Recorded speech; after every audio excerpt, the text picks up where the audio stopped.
Hello, my name's Tim Wyatt, and today we're looking at the mystery schools. Although it's not widely known, the mystery schools found all across the world have had a profound and lasting impact on civilization and on human psycho-spiritual development. These schools and the wisdom they imparted continue to fascinate us and intrigue us. And although they operated in deepest secrecy, some details of their wisdom and their rituals have emerged.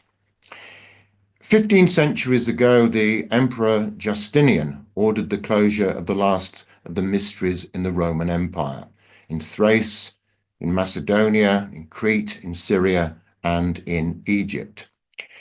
The popular view then is that these schools have been inactive for many centuries, although some of their knowledge and insights percolated into other organizations down the ages.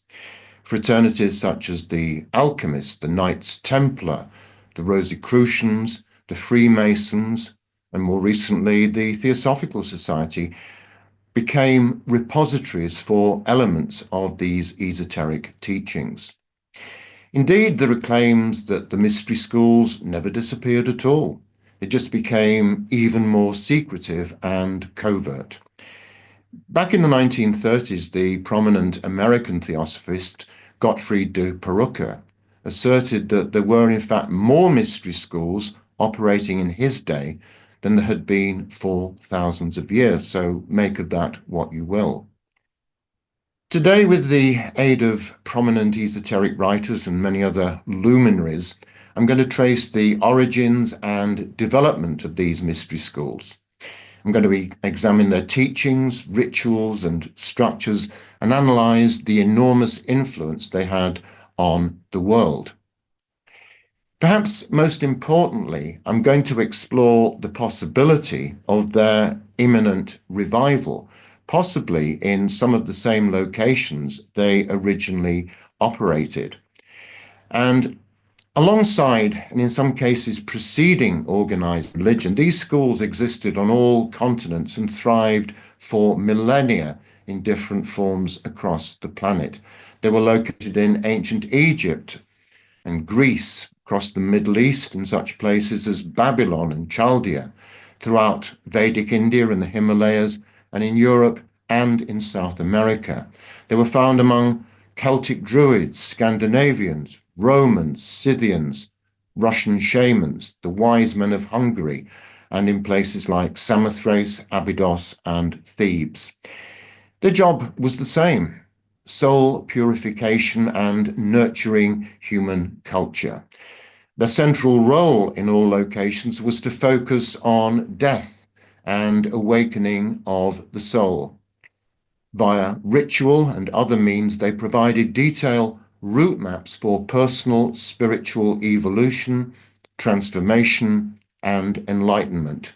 In some cases, these psychodramas were highly elaborate and lengthy. Candidates in these schools were always subjected to stern tests to assess their suitability for initiation. The pyramids, Stonehenge, and ruined Greek temples which hosted these schools are the most prominent and lasting visual testament to their power and influence. In ancient Greece, the mystery schools effectively created what we now know as theatre, where key esoteric ideas were presented in dramatic form, in comedies and tragedies, to inform basic truths to the masses. Greece was home to, among many others, the Orphic, the Delphic, and the Eleusinian Mysteries. Many of Greece's finest minds participated in their rituals. Although the schools were often aimed chiefly at the elites and the influential members of society, the Greek mysteries were open to many citizens. In Greece, the philosopher Plato, the mathematician Pythagoras, and the historian Herodotus all passed through their portals. The lesser mysteries in Greece were open to women and children too. They were regarded essentially as universities of the soul. Their purpose was to teach human beings the existence of the soul and its survival after death. They conducted elaborate ceremonies, sometimes lasting for 3 days or more, in which candidates for initiation often underwent terrifying ordeals and altered states of consciousness. Sometimes secrets were passed on to initiates telepathically as well as orally, but nothing much, if at all, was written down.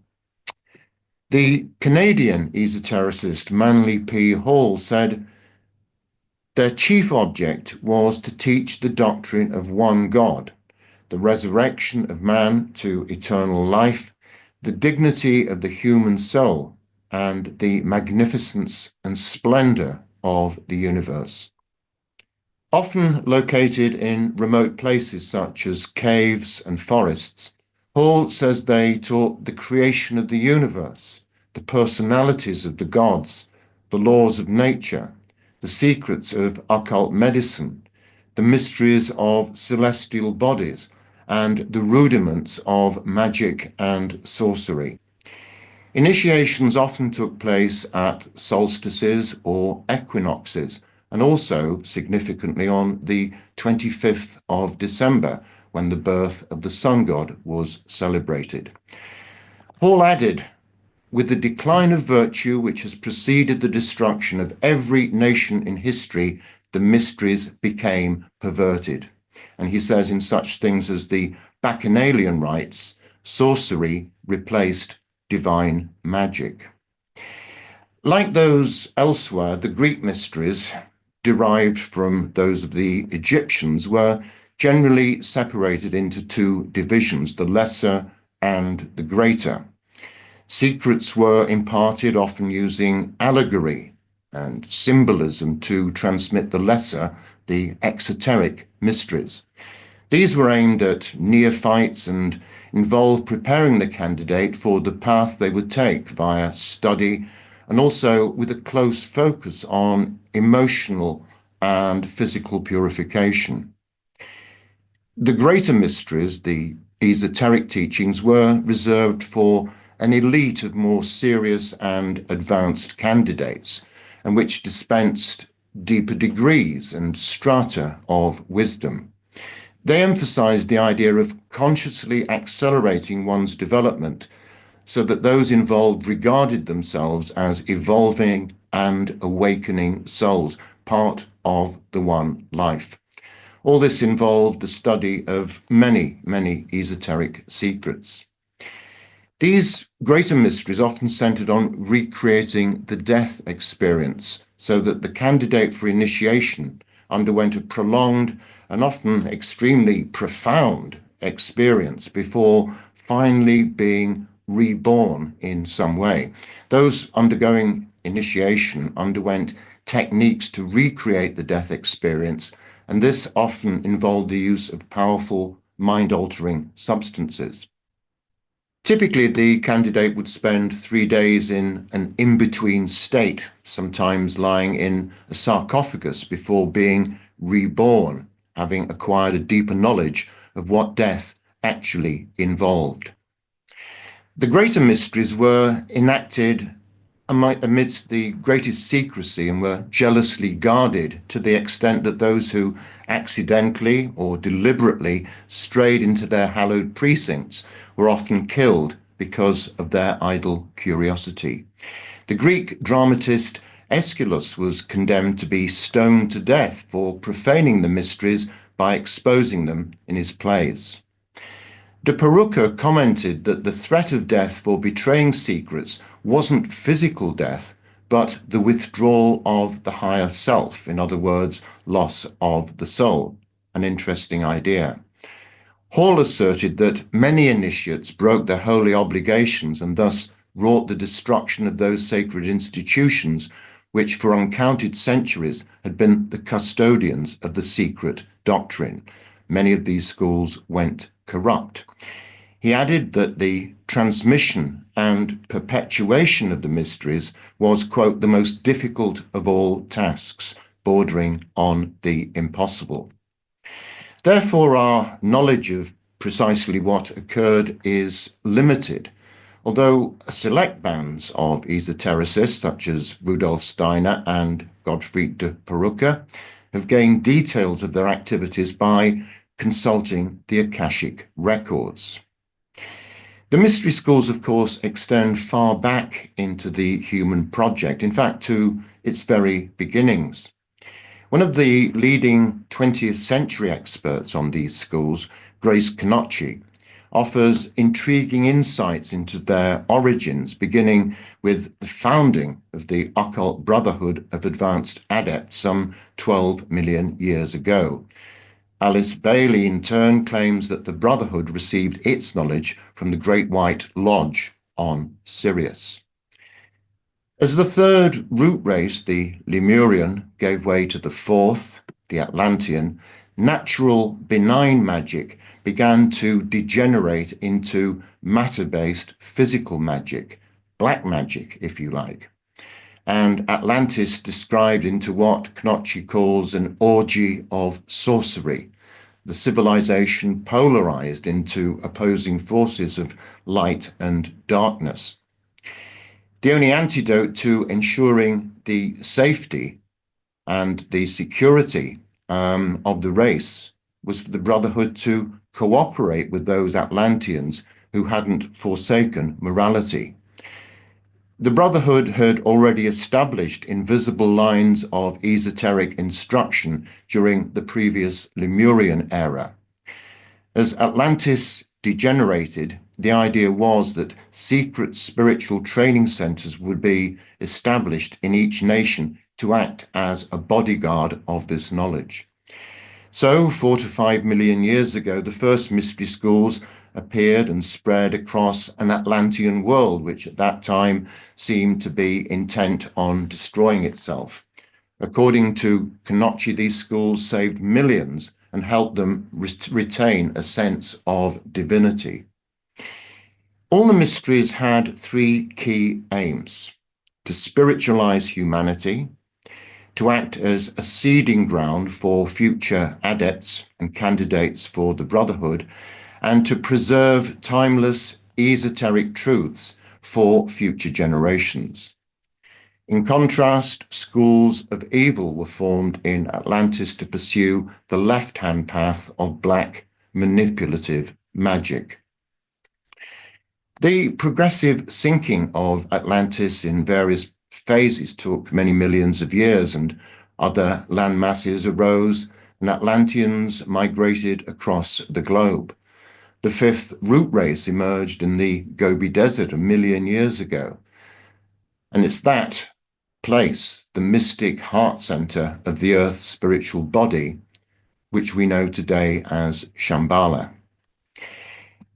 Madame Blavatsky tells us in The Secret Doctrine that an impenetrable veil of secrecy was thrown over the occult and religious mysteries after the submersion of Atlantis 12,000 years ago.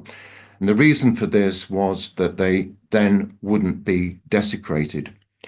She wrote that the Egyptian pyramids were the everlasting record and indestructible symbol of these ancient mysteries and initiations on earth. And the king's chamber in Egypt's Cheops pyramid was used for initiations. She herself is believed to have spent a night there. So the Brotherhood employed messengers to act as world teachers, to found new religions and new philosophies. And the first fifth race mystery schools then appeared. Early members of that fifth root race eventually emigrated from Central Asia to neighboring lands such as China, India, Afghanistan, and Persia. Others gravitated towards Egypt, Greece, Judea, Crete, and Rome. Blavatsky tells us that Egyptian priests and initiates traveled to southern Gaul, to Karnak in Brittany, and also to the British Isles, where they constructed dolmens, menhirs, and other colossal stone structures such as Stonehenge. The mystery schools became the very underpinnings of these new civilizations. Every nation had its own mystery tongue, which was unintelligible to the non-initiated. The Druids the Persian Magi, the Scandinavian Odic mysteries, and the Orphic mysteries of Greece all had their individual character. Significantly, Orpheus, like Plato and Pythagoras, travelled to India for initiation into esoteric secrets from the Brahmanical schools.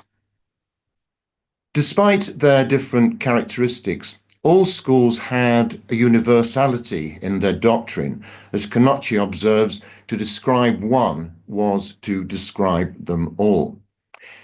So perhaps it would be useful to examine some of these individual mystery schools and look at their practices and traditions and characteristics, if nothing else, to detect the common threads running through them all. Now, according to Dr. Edibilla Moria, ancient India offered the most diverse, complex, and richest of all the mystery schools and occult teachings that have provided the wellspring of the later mystery centers of Egypt and the West. These Indian schools emerge from two distinct sources, the Vedanta and the Samkhya philosophies. Samkhya emerged in the 7th or 8th century BC and adopted the Vedas as its canon of knowledge. It proposed that universal evolution out of root matter was the source of all manifestation. It postulated an infinite number of immortal souls. The far older Vedic tradition offered the diluted mysteries to everyone in allegorical and symbolic form in the shape of the 18 Puranas. Puranas means belonging to olden times. Their underlying teachings covered the process of creation, the intelligent and semi-intelligent forces of nature, and epic tales about the adventures of deities such as Krishna.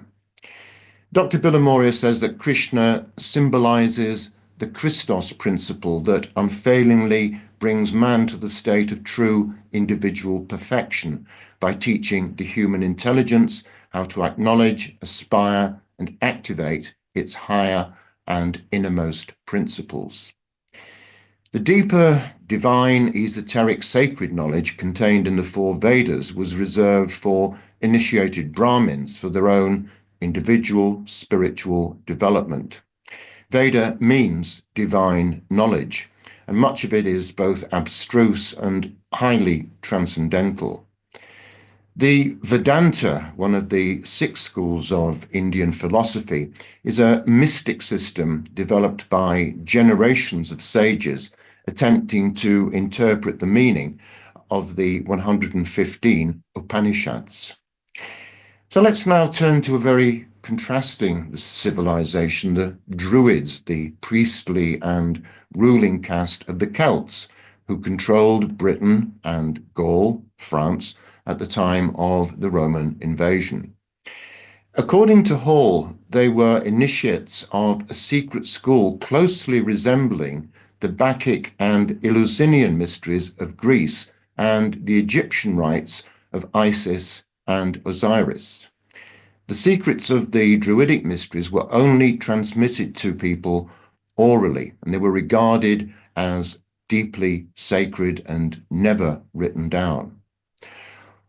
Hall says there's some debate about their origins with conflicting claims. They were Tyrian, Phoenician, Carthaginian, Greek, and even Buddhist. The Druids' main studies were geography, physical science, natural theology, astrology, and medicine, both herbal and surgical. For them, the oak symbolized the supreme deity. Mistletoe was regarded as deeply sacred, and it was cut by an archdruid with a golden sickle. The Druids preserved the deepest secrecy about their mysteries. They practiced strict abstinence, although a few of them married. They admitted new members only after a long period of probation. They lived in the equivalent of monasteries, but retirees often retreated to caves or to shacks. The temples were located in dense groves of oak trees and shaped into various forms: circular, serpent-like, and cruciform. A virgin mother and child were central and sacred to the mysteries. The cross and the serpent were also regarded as sacred. The sun, the moon, Mercury, and the stars were all worshipped. There were two main druidic deities, Hu, the father, and Ceridwen, the mother, and these were similar to the Osiris and Iris figures of Egypt and the Bacchus and Ceres of Greece. The Druids believed in three worlds: above, where happiness predominated; below, the world of misery; and the present state, the present world. They also believed in the transmigration from one world to another. Central to their teachings was the immortality of the soul and reincarnation. They also believed in a purgatorial style hell where they would be cleansed of sins, and asserted that some must return to earth many times to learn lessons and overcome their own evil natures. Like elsewhere, the mysteries were divided into two sections: a simple version for everyone and a higher one reserved for initiated priests. To be admitted to their order, candidates had to be of a good family and of high moral character. Their mysteries had 3 degrees. The lowest, or ovate, was an honorary degree. Its members dressed in green, which is the druidic colour of learning. They were expected to know something about medicine, astronomy, and poetry. They were chosen for their excellence and for their knowledge. The second degree, the bard, wore sky blue clothing, the colour of harmony and truth. They had to memorize 20,000 verses of sacred poetry. They taught those candidates seeking initiation, and they wore striped robes of green, blue, and white, the 3 sacred colours of their order. Those who obtained the third degree, that of Druid itself, ministered to the religious needs of the people, and they wore white robes to represent purity and symbolize the sun. It has to be said, though, that few passed all 3 degrees. Like other mystery schools, candidates for initiation were buried in coffins, but the supreme test was being sent out to sea in an open boat, and many of them died during this ordeal. The few who passed this third degree were said to be born again. Archdruids, at the very top of the hierarchy, had to pass through 6 successive degrees of the order, and there were only 2 in Britain, one on the island of Anglesey and the other on the Isle of Man. Well, turning to the Eleusinian mysteries of Greece, possibly based on the Orphic mysteries, are amongst the oldest and the most celebrated of all mystery schools. Located in Eleusina, west of Athens, they attracted thousands of people and lasted for almost 1,000 years, from 500 BC until they were finally closed in 392 AD by the Emperor Theodosius I. Now, I've actually visited this location myself on a number of occasions, and although it's surrounded on 3 sides by various industrial estates and shops and offices, as soon as you enter this site, the atmosphere changes completely, and you're sensitive. And if you're sensitive, you can still feel those ancient energies which prevailed so many hundreds of years ago. The Eleusinian school was based on the myth concerning the kidnapping of Persephone, who was the daughter of the goddess of agriculture, Demeter, by Hades, the god of the underworld. In order to persuade Zeus, the king of the gods, to return her daughter, Demeter brought drought and famine to the land, killing thousands of people. Eventually, Zeus relented, but there was a catch to the deal. Persephone was only permitted to spend part of the year above ground. For 4 or 6 months of the year, depending which version you believe, she was obliged to return to the underworld. During her absences, Demeter neglected to nourish the earth. This became the season of winter, and her reappearance the spring. The death and rebirth of Persephone became allegories for the cycle of life itself. What we know about the Eleusinian ceremonies themselves is limited because, like others, they were never written down. But we do know that, like their counterparts elsewhere, they were divided into the lesser, representing Persephone's return, and the greater, representing Persephone's departure. And the same officials presided over both celebrations. The lesser mysteries were kind of a moral drama, and they took place in February or March. The participants would sacrifice a piglet and purify themselves in the river Ilissos. Using dramatic techniques, they illustrated to candidates the need to purify the soul trapped in a physical body. Those successfully completing the lesser mysteries became known as mystai, or initiates, and they were then permitted to participate in the greater mysteries, which took place in September or October. And here participants marched from Athens along the sacred way, all waving branches. After arriving at Eleusis, there was an all-night vigil. They were given a drink made from barley, which was reputed to have had psychotropic effects.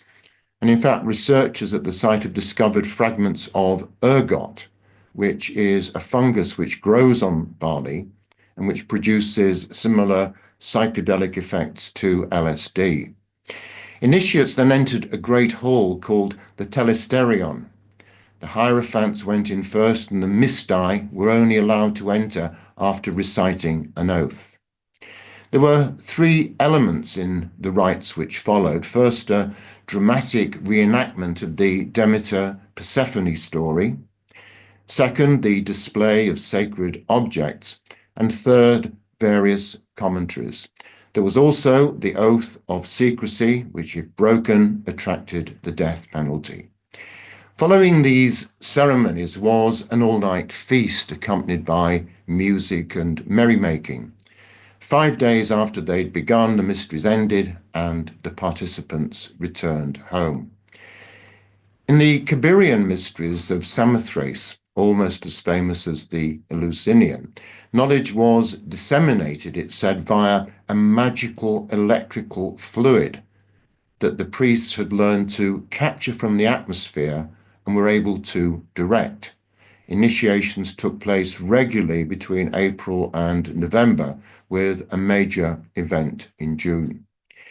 In this 2-day ceremony, after libations and sacrifices, candidates would proceed into the initiation building carrying torches. They stood before two statues of naked men, one representing primal, unperfected man, the other regenerated spiritual man. Afterwards, initiates were presented with purple fillets or headbands. They were also given a Samothracian ring made from magnetic iron coated with gold. Our knowledge of what went on during initiations is somewhat sketchy, although there may have been dancing, as there was at Eleusis. We do know that it was followed by a large banquet, because the libation bowls were discarded and thousands of these were later found by archaeologists. Among the most mysterious of the mysteries, more elusive even than the Eleusinian, were the Hibernian mysteries of ancient Ireland, which, according to Rudolf Steiner, were the most advanced and best shielded of schools. Steiner, Christian mystic and founder of the Anthroposophical Society, is one of the very few writers to reveal their secrets. He says they existed at least 2,000 years before Christ. Now, in his lectures, Steiner described how accessing them clairvoyantly via the Akashic records had been extremely difficult because they somehow remained guarded on the astral level. And Steiner described repelling forces preventing him from discovering anything more about them. The Hibernian Mysteries were located in Newgrange, County Meath, which is a large mound topping a cruciform subterranean chamber which was built around 3200 BC. They were also located in Fingal's Cave, a sea cave on the island of Staffa in the Scottish Inner Hebrides, and they acted as a focal point for these mysteries. Now, Steiner says this school was so advanced that it anticipated and based itself on the mystery of Golgotha, the crucifixion of Christ on Calvary Hill, many, many centuries later. Steiner asserted that the mystery of Golgotha was one of the most profound secrets of the evolution of the world. Now, this is extremely esoteric and complex stuff, but put very simply, the central idea was that Christ's deeds on earth gave man the capacity to absorb into his manas, his mind, what we designate as buddhi, wisdom, intuition. Steiner states, what Christ fulfilled upon the earth was prepared by other great teachers who had preceded him, by Buddha, by the last Zarathustra, by Pythagoras, who all lived about 600 years before Christ and who were men who had already absorbed a great deal of what lived in the surroundings of man. So the Hibernian mysteries were essentially about candidates receiving that Christ impulse. Now let's explore the possible revival of these age-old mystery schools. This has been on many esotericists' agenda for quite some time now. As they did in the past, these revivified schools will play a major role in reshaping humanity, hopefully, towards a more elevated consciousness and a more integrated, sustainable world nurtured via love and compassion for all beings. As Alice Bailey observed, revelation itself is a science. Knowledge of the mysteries is a fire that needs a sustained and progressive burning if it's to serve the society it enters into. Whether the mystery schools really vanished altogether or were preserved in some form is a matter entirely of conjecture.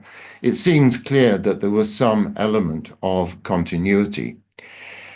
In recent times, a range of writers have proposed that updated versions of these schools, rejuvenated schools, are destined to appear. But the chief difference is that these modern versions will probably focus more on planetary rather than just spiritual, personal spiritual change to create a united world and a universal, non-sectarian form of spirituality. Bailey described the mysteries as the true source of revelation, involving those capacities, those psychic powers, which enable the hierarchy to work consciously with the energies of the planet and solar system. She believed that the Freemasons would also be closely involved in this revival. She said that the mysteries will restore colour and music and will make real, in a sense incomprehensible at present, the nature of religion, the purpose of science, and the goal of education. She added, curiously, these are not what you think today. It's been suggested that these new schools could possibly be sited in locations strongly associated with their historic predecessors and connected to important historic monuments, ancient temples, and other places of initiation. Their core aim will be the evolution of the soul, and perhaps rather than being isolated institutions, they may eventually form some kind of global network. Like the mystery schools of old, the new ones are also likely to involve the equivalents of the lesser and the greater mysteries. The former will effectively be preparatory schools for novices, teaching that each individual is an eternal, evolving soul on a voyage of discovery. Their aim will be to teach the truth about death and rebirth and produce fully integrated individuals who are whole, independent and service-driven.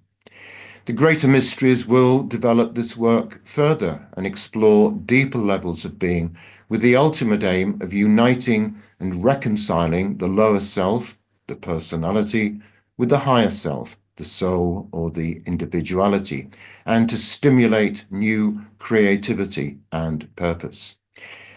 Perhaps this revival is already underway in clandestine settings and enshrouded in secrecy. Maybe there will be a gradual re-emergence, or else unknown and unpredictable events or necessity itself may somehow stimulate their reappearance. This emerging network of mystery schools certainly won't replace conventional religion in the short term, although they may influence and even modify these religions over time. However, it must be said that these religions retain a very deep-seated grip on human consciousness in many parts of the world, and I don't think they're destined to disappear anytime soon. It must also be noted that religious edicts and dogmas and teachings are often very divisive and sectarian. Catholics, Protestants, Methodists, Mormons, and evangelicals all believe that all the other thousands of Christian sects have got it wrong and they are the only ones who are right. In the Islamic world, bloody conflicts have erupted between its two main branches, Shia and Sunni, for the last 14 centuries. But one day, in the distant future, humanity may have evolved to the point of not requiring religions to confirm their spiritual identity. No doubt many more people will be needlessly slaughtered in religious wars before that happens, and probably we will all have reincarnated a number of times also. In Letters on Occult Meditation, written in 1920, Alice Bailey asserts that the revived schools would be situated probably in locations where old magnetism lingers or where old talismans have been kept. But she did stress that not every nation would have a school, since the causal bodies of national schools need to reach a certain rate of vibration to be able to found one of these schools, which is an interesting observation. She said only those nations which originally had mystery schools would be permitted national schools in the future. She claimed that Egypt will have a very advanced school and the United States will have a school somewhere in the Midwest and an occult college in California. There will be one in Italy or southern France, one in Scotland or Wales, and later in Ireland. Sweden will form a preparatory school, and other schools connected with Egypt will be established in Russia, Greece, and Syria. Other locations could be Australia, New Zealand, Japan, and China. And she said the beginnings of these schools would almost certainly involve members of existing occult schools, such as elements of the Theosophical Society. She said they would be located near big cities, but also in more isolated locations for advanced grades of initiate. Many people now realize the harsh reality that humanity has reached. It's reached a critical turning point in its development, environmentally, politically, and economically, but above all, spiritually. The old paradigms are breaking down. The tried and tested systems are becoming defunct. Consciousness is shifting. Materialism as an unassailable worldview is being hotly challenged. In many people's eyes, we're standing on the edge of some kind of precipice, and it's now make or break time. It would seem logical that our world urgently needs a life-saving infusion of spirituality in some form. Perhaps the new mystery schools will provide vital vehicles for the dissemination of that spiritual wisdom. Are they part of a grand plan, Will they be as crucial for humanity's psycho-spiritual development as they were in the past? Almost certainly, yes.